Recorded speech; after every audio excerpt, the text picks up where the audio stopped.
Assalamualaikum warahmatullahi wabarakatuh. Perkenalkan, nama saya Fatihul Khair, SPDI MPD dengan NIDN 0724099203. Saya adalah dosen program studi Ekonomi Pembangunan di Universitas Bhayangkara, Surabaya.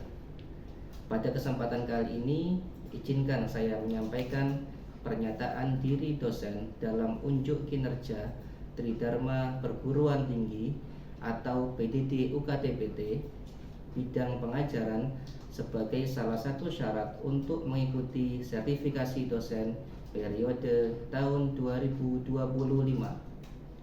Adapun mata kuliah yang saya jabarkan merupakan salah satu dari mata kuliah yang saya ampuh, yaitu mata kuliah Pendidikan Agama Islam dengan metode pembelajaran DEI, yakni Delivery, Interaction, and Assessment, yaitu suatu pendekatan dalam proses belajar mengajar yang menekankan pada 3 aspek utama, yakni delivery, penyampaian materi, interaction, interaksi antara dosen dan mahasiswa, dan assessment atau penilaian. Berikut adalah outline mata kuliah Pendidikan Agama Islam yang meliputi deskripsi mata kuliah, capaian pembelajaran, sistem pembelajaran, bahan kajian, metode pembelajaran, sistem penilaian, dan rekaman video pembelajaran. Mata kuliah Pendidikan Agama Islam memiliki bobot 2 SKS dan dilaksanakan pada semester 1. Mata kuliah Pendidikan Agama Islam merupakan salah satu mata kuliah yang wajib ditempuh oleh seluruh mahasiswa program studi S1 Ekonomi Pembangunan. Mata kuliah ini membahas 1. Tauhid agama Islam sebagai sarana pengembangan manusia seutuhnya. 2. Konsep agama sebagai jalan menuju kebahagiaan. 3. Islam dirasakan sebagai kebutuhan hidup, bukan sebagai beban hidup dan kewajiban. 4. Demokrasi dalam sebuah negara. 5. Kontribusi Islam dalam pengembangan peradaban dunia. 6. Islam yang rahmatan lil alamin. Dan 7. Berpikir kontekstual dalam berbagai permasalahan yang ada dalam kehidupan sehari-hari sesuai syariat ajaran agama Islam. Kemudian untuk capaian pembelajaran mata kuliah ini, yang pertama adalah mampu membangun nilai-nilai ketakwaan dan religiositas dalam berbagai kontribusi nyata dalam upayanya membangun nilai-nilai kemanusiaan dalam kehidupan sehari-hari. 2.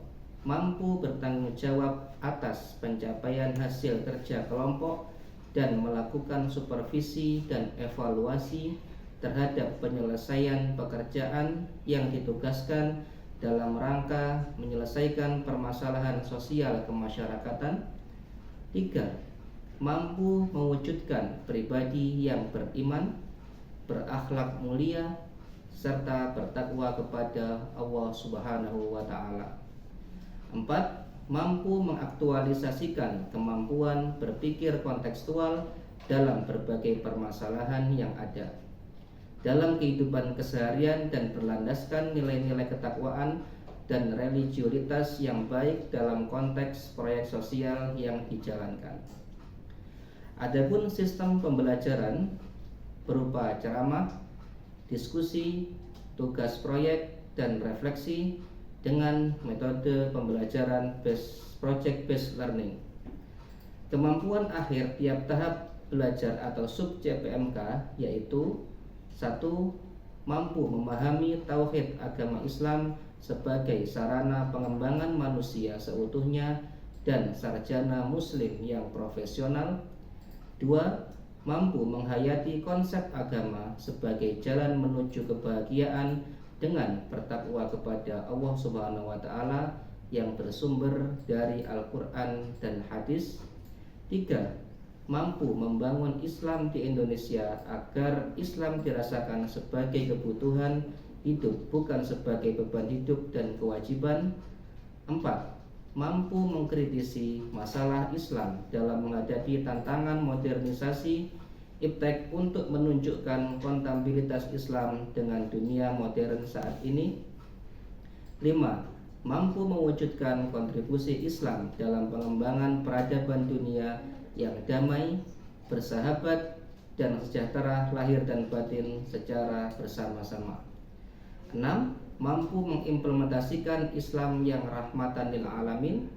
Dan 7. Mampu mengaktualisasikan kemampuan berpikir kontekstual dalam berbagai permasalahan yang ada dalam kehidupan keseharian dan berlandaskan nilai-nilai ketakwaan dan religiulitas. Perkuliahan pendidikan agama Islam ini dilaksanakan selama 1 semester dengan 16 kali pertemuan termasuk UTS dan UAS. Adapun evaluasi pembelajaran mata kuliah pendidikan agama Islam diambil dari kehadiran, keaktifan, diskusi, tugas proyek, refleksi, serta UTS dan UAS, di mana bobot penilaian tugas sebesar 30%, bobot kehadiran dan keaktifan 20%, bobot penilaian UTS sebesar 20%, dan bobot penilaian UAS sebesar 30%, sehingga total bobot penilaian sebesar 100%. Demikian informasi yang dapat saya sampaikan mengenai mata kuliah pendidikan agama Islam. Berikutnya merupakan cuplikan proses pembelajaran pendidikan agama Islam pada Prodi Ekonomi Pembangunan dengan topik konsep agama sebagai jalan menuju kebahagiaan di pertemuan ketiga. Selamat menyaksikan. Assalamualaikum warahmatullahi wabarakatuh. Bismillahirrahmanirrahim. Alhamdulillahirabbil alamin, wassalatu wassalamu ala asrofil anbiya'i wal mursalin wa ala alihi wa ashabihi ajma'in, amma ba'du. Syukur alhamdulillah kita panjatkan kehadirat Allah Subhanahu wa taala. Berkat rahmat, hidayah serta inayahnya kita masih diberikan nikmat iman, nikmat kesehatan, sehingga sampai detik ini kita bisa melaksanakan salah satu kewajiban kita untuk mencari ilmu di mata kuliah pendidikan agama Islam pada pertemuan yang kesekian kalinya ini, dengan harapan mudah-mudahan kita semua diberikan oleh Allah ilmu yang barokah, ilmu yang bermanfaat fid dini wa dunya wal akhirah. Amin. Sebelum kita mulai perkuliahan hari ini, kita awali dengan berdoa bersama membaca Ummul Quran suratul Fatihah. Liridhawahi ta'ala wa bi syafaati Rasulullah Muhammad sallallahu alaihi wasallam. Al-Fatihah. A'udzubillahi minasyaitonir rajim.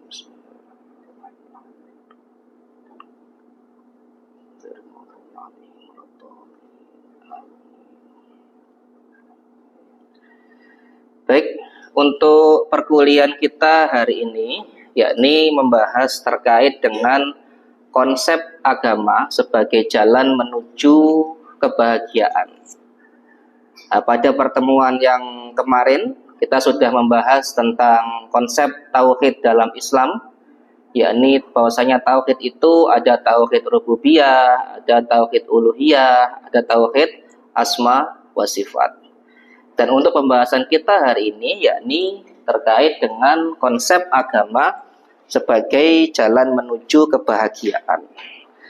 Kalau kita melihat dari realitas yang ada saat ini, ya, bahwasanya setiap manusia itu, ya, kalau kita melihat di Indonesia pasti akan memilih salah satu agama, ya.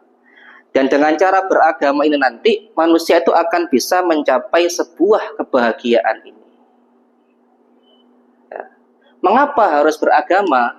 Nah, itu pertanyaannya. Mengapa kita harus beragama? Nah, karena di dalam agama itu ada norma, ada aturan, ya, yang membatasi diri kita untuk melakukan sebuah kebaikan.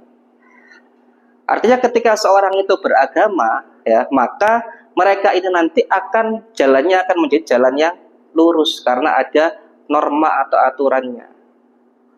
Nah, dalam Islam kita sebagai orang Islam kita pasti mengenal sumber hukum Islam atau rujukan utama kita, yakni Al-Quran dan hadis. Kemudian ada ijtihad para ulama. Jadi setiap perbuatan yang kita lakukan pasti dasari dengan landasan dalam Al-Quran tersebut. Nah, oleh sebab itu manusia, kalau kita sudah saat ini beragama Islam, maka bagaimana kemudian kita bisa mencapai sebuah kebahagiaan ini, yakni dengan cara bertakwa. Ya, jadi seseorang ketika menginginkan bahagia, maka jalannya adalah dengan cara takwa ini. Nah, pertanyaannya seperti ini. Nah, kalau kita sudah mengetahui konsepnya ketika sudah beragama, kita pasti menginginkan kebahagiaan. Dengan cara bahagia itu dengan cara bertakwa. Apa kemudian takwa itu? Apa takwa itu?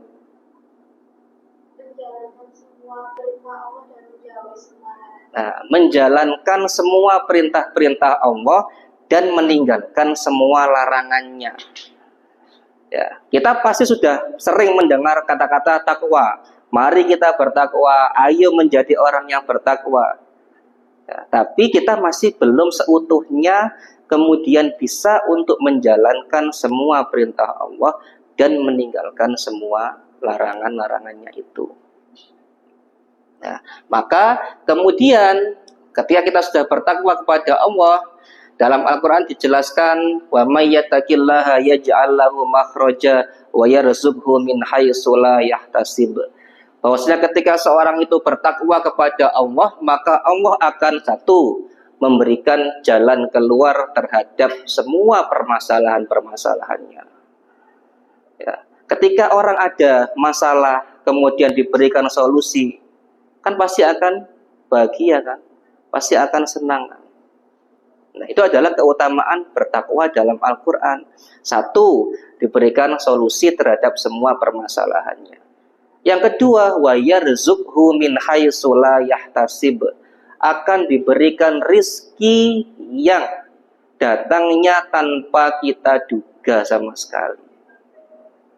Ya, ketika orang itu bertakwa, memang benar-benar menjalankan perintah Allah, ya maka hidupnya akan dicukupi semuanya oleh Allah. Nah, itu landasan dalam Al-Quran. Bagaimana ketika seseorang itu mau untuk menjalankan takwa kepada Allah Subhanahu wa Ta'ala, maka bisa orang itu mencapai sebuah kebahagiaan, ya, yakni dengan cara bertakwa tadi itu. Nah, kemudian bahagia di sini terbagi menjadi dua. Satu adalah bahagia dunia, yang kedua adalah bahagia akhirat. Setiap manusia yang hidup di permukaan bumi ini pasti semuanya menginginkan kehidupan yang bahagia, baik itu bahagia dunia maupun bahagia di akhirat. Satu, bahagia dunia. Nah, kita harus ingat bahwasannya kebahagiaan dunia itu adalah sifatnya sementara, ya kan? Artinya tidak selama-lamanya kita bisa bahagia di dunia. Nah, di Al-Quran dijelaskan wa mal hayatud dunya illa laibun wa lahwun. Bahwasanya kehidupan dunia itu hanyalah senang-senang dan senda gurau belaka. Nah, dalam Al-Quran dikatakan seperti itu. Maka jangan sampai kemudian kita terlena dengan kehidupan di dunia ini. Ya, makanya dalam Islam ada istilah istidraj. Nah, apa istidraj itu? Ada yang tahu mungkin? Istidraj itu apa?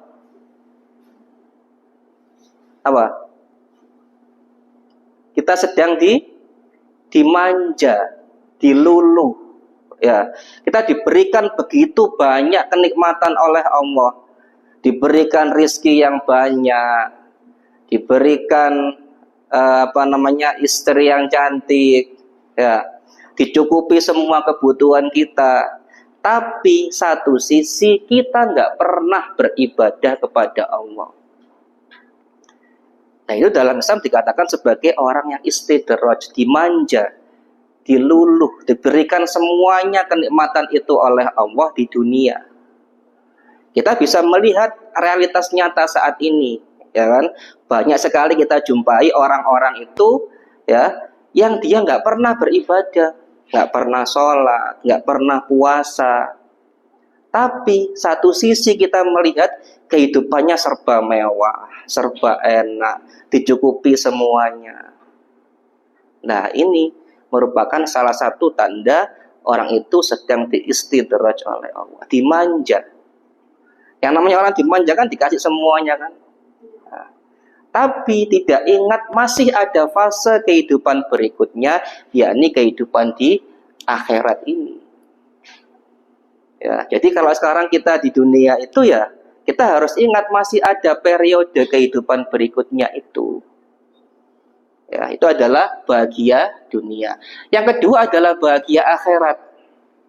Ya, bahagia akhirat ini sifatnya adalah kekal abadi selama-lamanya.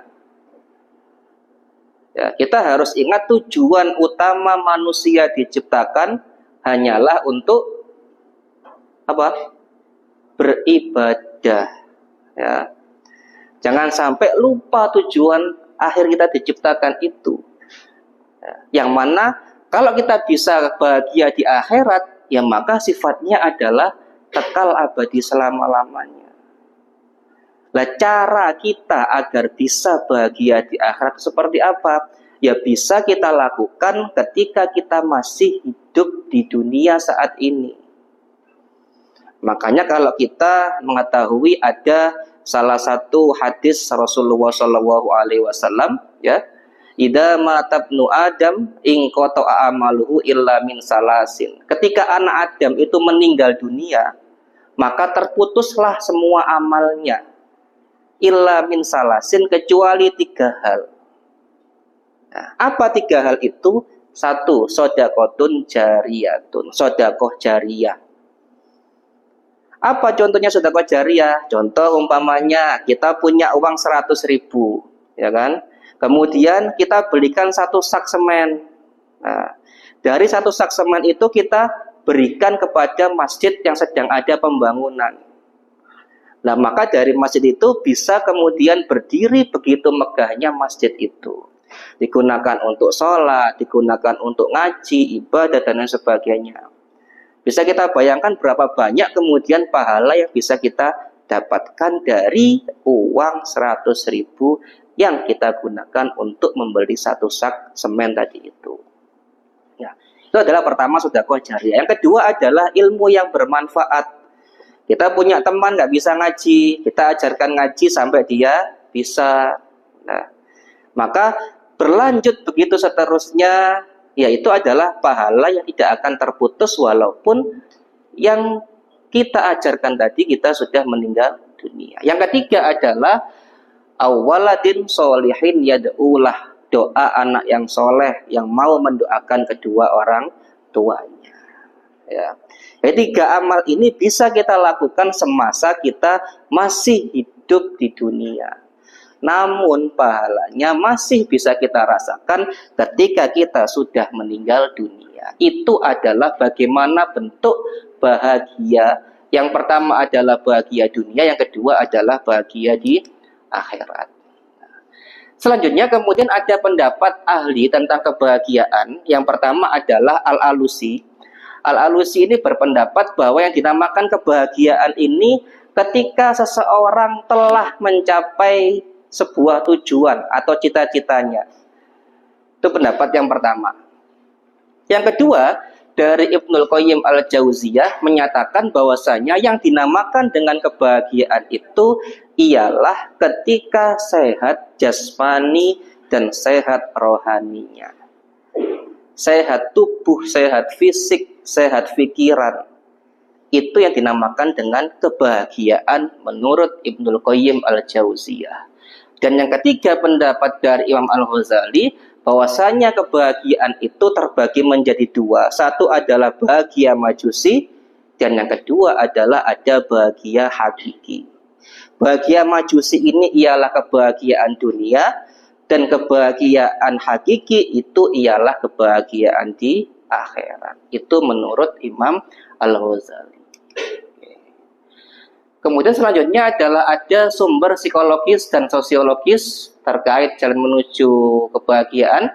Yang pertama adalah sumber psikologis, yakni ketenangan jiwa, ketentraman hati, kebahagiaan rohani. Jadi bagaimana perasaan hati kita itu, ya, agar bisa kita itu bahagia, maka hati kita harus tenang, ya, harus tenang. Nah, bagaimana caranya? Nah, ini kita harus bersandar pada Al-Quran. Ala bidzikrillahi tatmainnul qulub. Ingatlah bahwasanya hanya dengan berzikir kepada Allah, hati kita itu akan bisa tenang. Ya kan? Nah, itu semua kita harus berlandaskan pada Al-Quran dan hadis itu. Itu yang pertama adalah sumber psikologis. Kemudian yang kedua adalah sumber sosiologis lah. Ini sumber sosiologis adalah bagaimana yang pertama adalah ada hablum minallah. Yang kedua adalah hablum minan nas, dan yang ketiga adalah hablum minal alam. Hubungan dengan Allah, hubungan dengan sesama manusia, dan hubungan dengan alam semesta, bagaimana kita bisa merawatnya, kita bisa berhubungan dengan baik. Agar apa? Agar kita bisa seimbang antara bagaimana hubungan kita dengan Allah melalui ibadah yang kita lakukan, hubungan dengan manusia melalui bagaimana kita berinteraksi dengan manusia di sekitar kita. Yang ketiga adalah hubungan dengan alam semesta, bagaimana kita bisa merawat lingkungan, menjaga lingkungan. Karena apa? Karena kita tahu bahwasanya dalam Islam itu ada semboyan an-nadhafatu minal iman. Bahwasanya kebersihan itu adalah sia. Nah, di sini kemudian ada dasar dalam Al-Quran terkait dengan kebahagiaan. Bismillahirrahmanirrahim. Man amila sholihan min dzakarin aw unsa wa huwa mu'min falanuhyiyannahu hayatan thayyibah wa lanajziyannahum ajrahum bi ahsani ma kanu ya'malun. Barang siapa yang mengerjakan amal soleh, baik laki-laki maupun perempuan, dalam keadaan beriman, maka sesungguhnya akan kami berikan kepadanya kehidupan yang baik, dan sesungguhnya akan kami beri balasan kepada mereka dengan pahala yang lebih baik dari apa yang telah mereka kerjakan. Nah, di sini dalam Al-Quran sudah dikatakan seperti itu. Nah, akan diberikan kehidupan yang baik, ya, ketika mau untuk mengerjakan amal yang soleh. Ini dasar dari Al-Quran. Nah, oke, itu materi kita hari ini. Nah, kita sesi tanya jawab. Mungkin ada pertanyaan, silakan. Bisa angkat tangan, ya, silakan. Ya.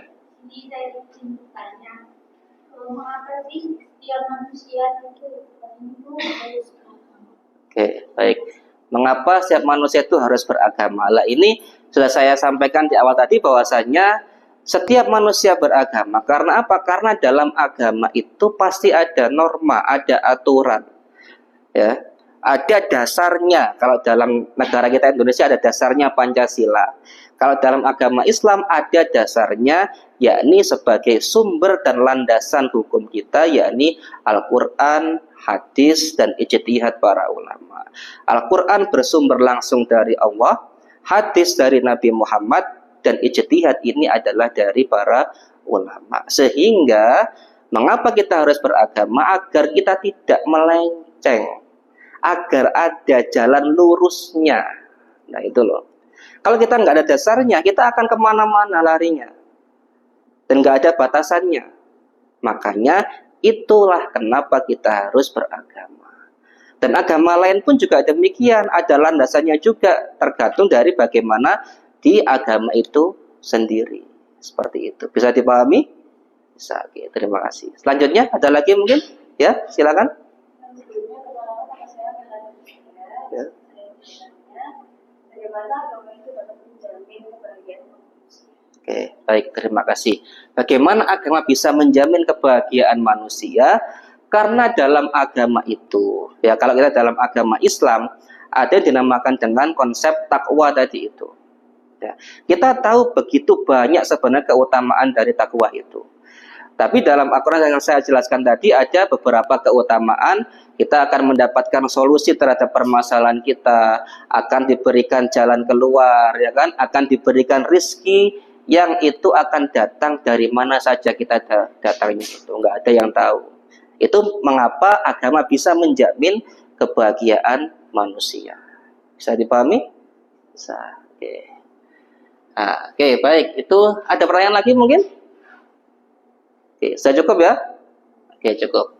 Selanjutnya kita masuk ke sesi selanjutnya. Sesi akhir adalah asesmen penilaian. Nah, ini ada pertanyaan kuis ya. Coba nanti silakan yang sudah tahu bisa angkat tangan dan menjawab pertanyaannya ya. Yang pertama adalah apa yang dimaksud konsep takwa? Silakan, ada yang tahu mungkin? Ya, silakan. Ya. Menjalankan semua perintah Allah dan meninggalkan semua larangan. Oke, baik. Jadi itu dinamakan dengan konsep takwa itu adalah ya kita menjalankan semua perintah-perintah Allah dan meninggalkan semua larangannya. Itu yang dinamakan dengan takwa. Oke, benar ya? Dari Mbak siapa? Mbak Dini. Oke, benar Mbak Dini. Yang kedua adalah menurut Imam Ghazali. Tadi ada beberapa pendapat ya. Menurut Imam Ghazali ada berapa macam kebahagiaan? Sebutkan. Ya, silakan. Siapa namanya? Raffi. Ya. Menurut Imam Ghazali itu ada dua kebahagiaan. Apa saja? Kebahagiaan di dunia dan kebahagiaan di akhirat. Ya, terima kasih. Jadi ada dua, bahagia dunia dan bahagia di akhirat. Pertanyaan ketiga, menurut Anda, bisakah manusia mendapatkan pahala ketika sudah meninggal? Ya, silakan. Ya. Bisa, karena ada sodako jariah, kemudian ada ilmu yang bermanfaat dan doa dari anak. Oke, baik, terima kasih. Oke, jadi bisa semua ya. Di 3 kuis ini pertanyaan singkat sudah bisa kalian jawab semua. Berarti saya harap kalian bisa memahami materi kita hari ini ya. Sudah cukup? Nggak ada lagi pertanyaan? Nggak ada, oke. Baik, untuk itu, untuk pertemuan kita hari ini saya kira cukup. Kita akhiri dengan membaca surat Al-Asr. Mudah-mudahan barokah dan manfaat. Bismillahirrahmanirrahim. Wal asri innal insana lafi khusrin illal ladina amanu wa amilus salihati wa tawasaw bil haqqi wa tawasaw bis sabr. Al-Fatihah.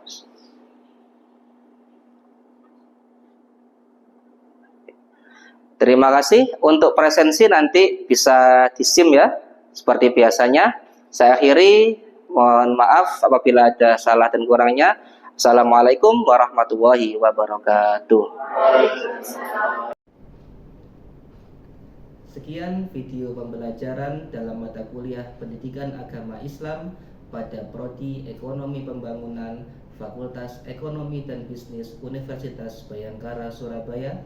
Semoga bisa menjadi bahan pertimbangan baik dalam proses pengajuan sertifikasi dosen tahun 2025.